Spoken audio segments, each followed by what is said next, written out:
सकाळचा चहा म्हणजे माझ्यासाठी तर एनर्जी ड्रिंकच आहे, कारण चहा पिल्याशिवाय पुढची कामं काही माझ्याच्याने होत नाहीत. म्हणून पहिल्यांदा मी चहा करून घेतला आणि नंतर बाकीच्यांसाठी चहा ठेवायचा होता म्हणून पहिल्यांदा दूध तापवून ठेवलं. त्यानंतर गेले मशीन लावण्यासाठी. मशीनमध्ये ऑलरेडी सगळे कपडे घालून ठेवलेले, फक्त ऑन करायचे होते. आणि हे 2 डिटर्जंट आहेत, लिक्विड डिटर्जंट, तेच मी माझ्या मशीनसाठी वापरते. खूप चांगले आहेत ते. डीमार्ट किंवा बेस्ट प्राईजमध्ये मला आरामात मिळून जातात ते, किंवा ऑनलाईनसुद्धा भेटतात. त्यानंतर आज मी आंघोळ करून मग झाडे लोट करत होते. मशीनसुद्धा झालेली. म्हटलं चला लगेच कपडेसुद्धा वाळत घालून घ्यावे, कारण एकदा विसरले की गॅलरीतलं ऊन परत जात आणि लवकर कपडे वाळत नाहीत. म्हणून गॅलरीत कपडे वाळत घालून घेतले. आणि अवधूच्या पप्पांचे इथे लाईटिंग सोडणं चालू होतं खालती. म्हणजे दिवाळीला जी लाईटिंग लावलेली ती आता काढत होते ते. आज त्यांना मुहूर्त लागला, कारण टूरमुळं त्यांना वेळच मिळत नव्हता.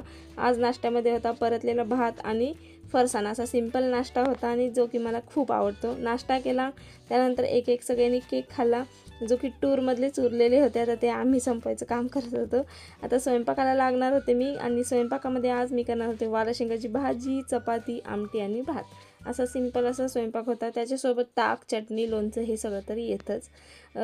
आणि आज माझं असं चाललेलं की थोडे थोडे काम करायचं आणि लगेच येऊन बाहेर बसायचं, कारण माझे आज कंबर आणि पोट खूप दुखत होतं.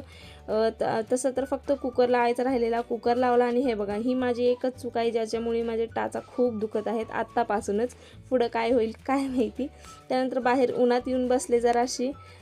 ऊन पण जरा वेळ बसला ना की एकदम चटके बसायला लागतात. त्यामुळे परत आत आले, बाबांना जेवायला वाढलं, अवधूतला जेवायला घातलं.